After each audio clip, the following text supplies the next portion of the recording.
It was a night like any other in the quiet town of Willowbrook, calm, cold, and wrapped in the eerie stillness of winter. But beneath the soft glow of a flickering street lamp, a small, bedraggled cat shuffled through the empty streets.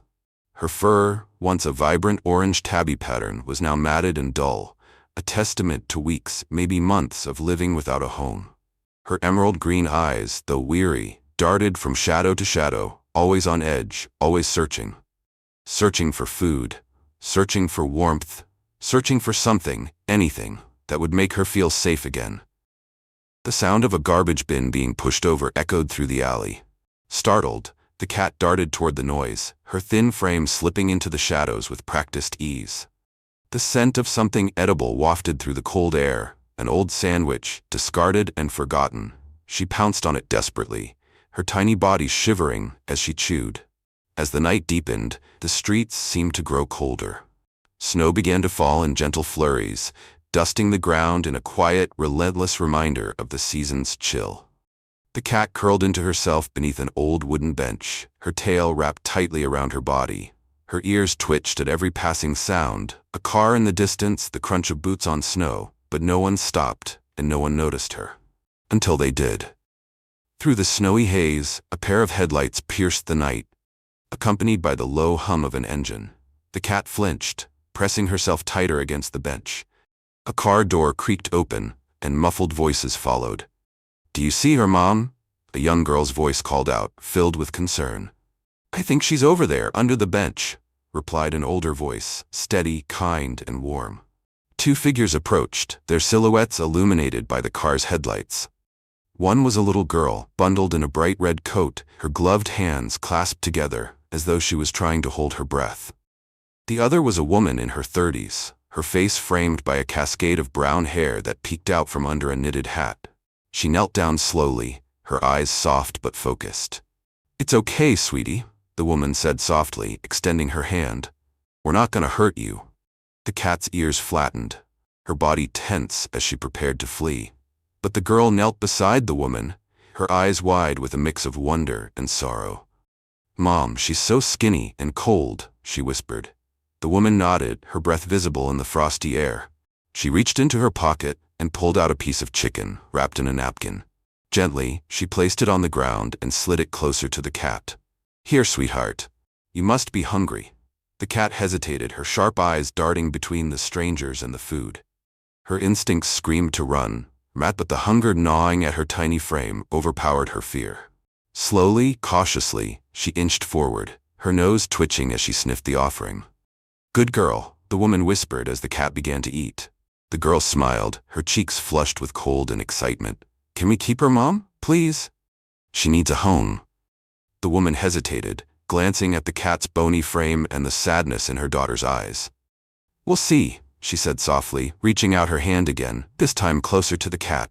For the first time in what felt like forever, the cat didn't flinch. She didn't run. Instead, she let the woman's hand rest gently on her back.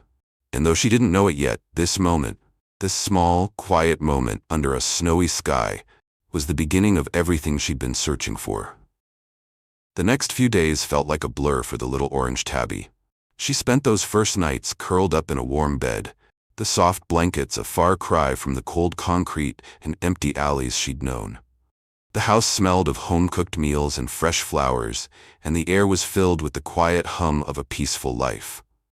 Yet, even as she adjusted to this new warmth, the cat remained cautious, her eyes constantly flicking toward the door, as if waiting for something to pull her back to the streets she once called home.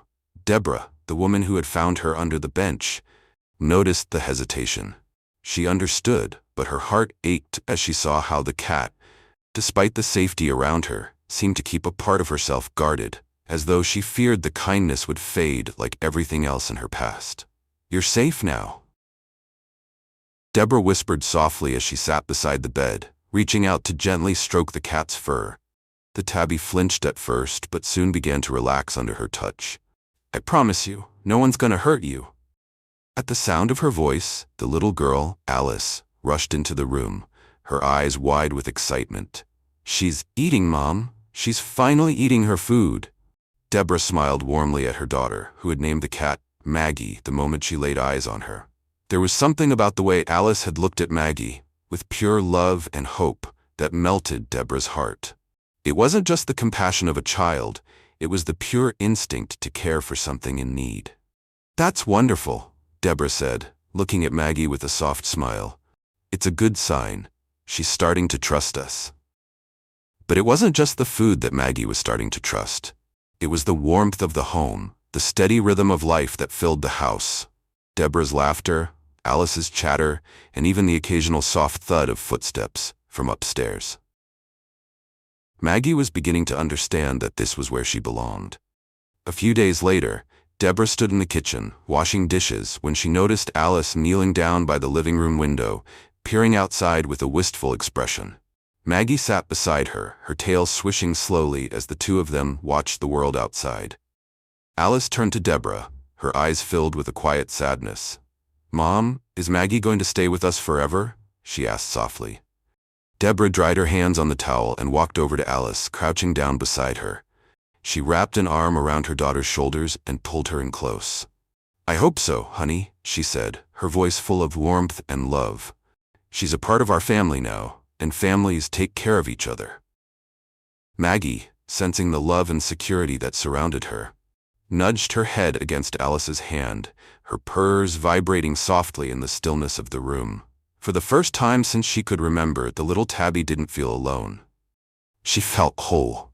The bond between them had begun to form slowly, but it was undeniable now. Maggie had lost everything, her home, her family, her sense of safety. But here, in this house filled with love, she had found something far more precious. A family of her own. As the days passed, Maggie began to show more signs of settling in. Her once ragged coat began to shine with a healthy luster, and the hunger that had haunted her faded into a memory. Yet, despite the warmth and security, there was still an air of caution in her movements. Maggie would retreat to her favorite spot by the window during the day, watching the world with a curious but guarded expression, as if waiting for the other shoe to drop. Deborah noticed it, of course. She had seen the subtle shifts in Maggie's behavior, how she stiffened at sudden movements or loud noises, how she would dart into the shadows whenever the doorbell rang. "It's okay, Maggie," Deborah would say softly, kneeling beside the couch, her voice gentle and patient. "We're not going anywhere." But Maggie wasn't so sure. The fear of abandonment, the lingering memories of the cold nights on the street, seemed to hold her in place, as if she was afraid of fully embracing the comfort of this new life. One afternoon, the test came. Deborah had to run a quick errand to the grocery store, and though she'd left Maggie and Alice in the cozy house, something inside her told her to hurry. She could sense that Maggie's fear still lingered, and for the first time, Deborah realized how deeply this little cat had been hurt. She couldn't help but feel a pang of guilt as she closed the door behind her. Alice, however, was oblivious to the shift. She was busy playing with her toys in the living room, occasionally looking up to check on Maggie, who lay near the window, watching the snow fall gently outside. Alice's voice filled the room as she hummed a tune, but Maggie's eyes followed every movement, tensed, alert, as though she were ready to flee. Then, without warning, the sound of the door opening rang through the house. Alice's eyes widened with joy. "Mom's back!" she called out excitedly, rushing toward the door. But as the door creaked open, Maggie's body tensed. Her fur stood on end, and with a panicked yowl, she dashed toward the door, bolting into the hallway, her claws scraping the floor. "Alice, wait!"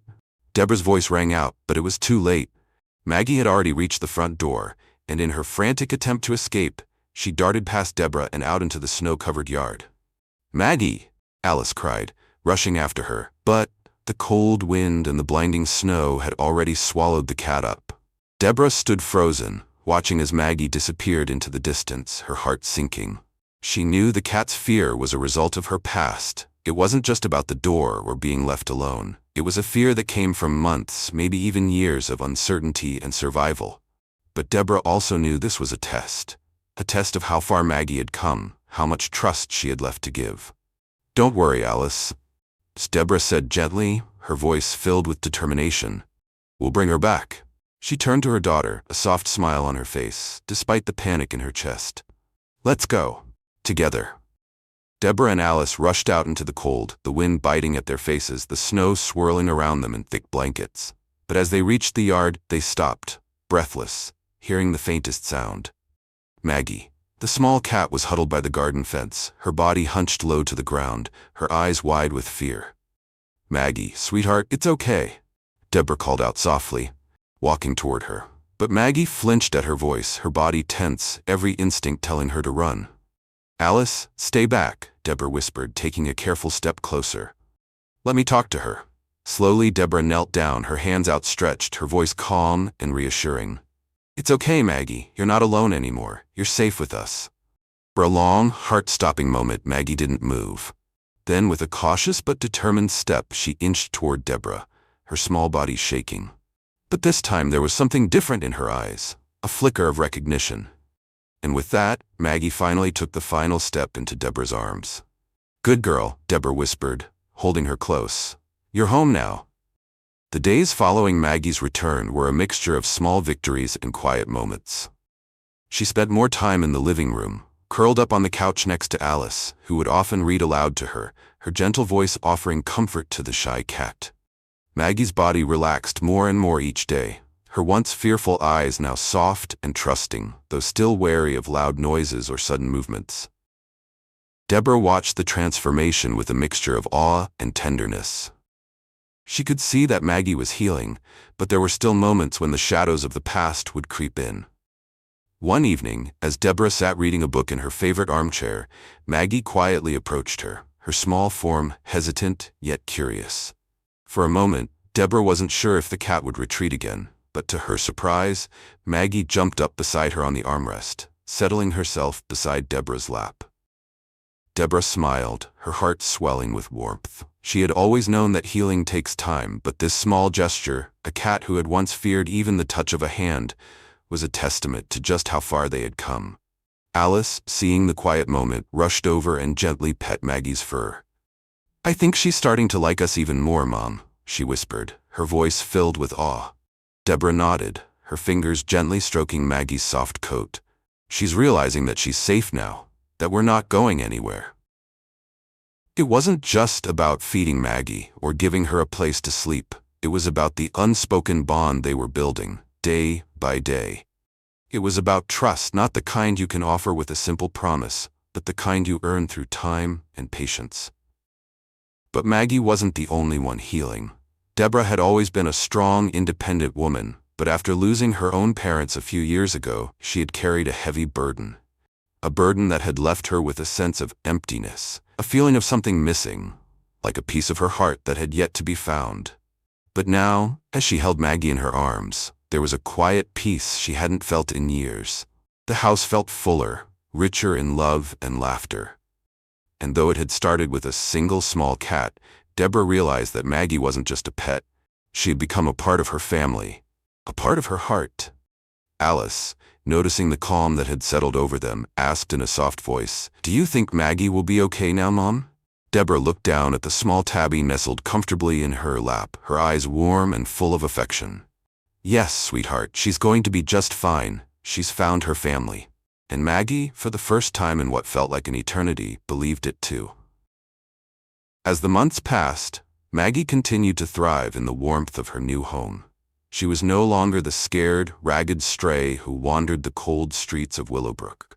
She had blossomed into a playful, affectionate cat who loved to curl up next to Alice at night or chase the sunbeams that peeked through the windows during the day.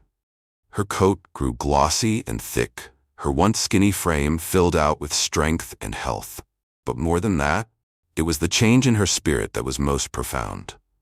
Maggie had become the heart of the household, a symbol of resilience, of hope, and of love. The transformation wasn't just physical, it was emotional. Deep within her soul, she had learned to trust again.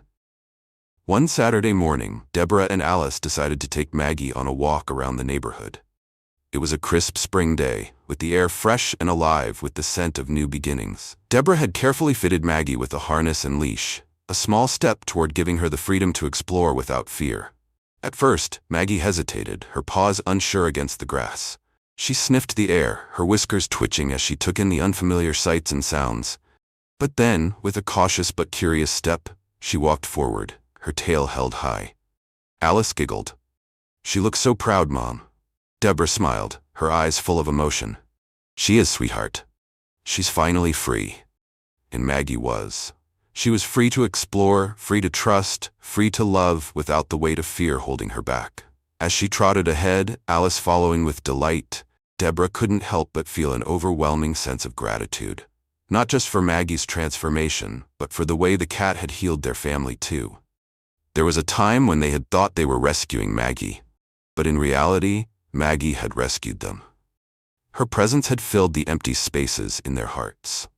She had reminded them of the power of love, how it can heal even the deepest wounds, how it can create something beautiful out of pain and loss. That evening, as they all gathered in the living room, Maggie jumped onto the couch and settled between Deborah and Alice, purring contentedly as the family relaxed together. The warmth of the fire crackled in the background, and the soft hum of their laughter filled the room. Deborah looked down at Maggie, her heart full of love. "You're home now, Maggie. You'll always have a family who loves you." Maggie, with her soft eyes and gentle purring, seemed to agree.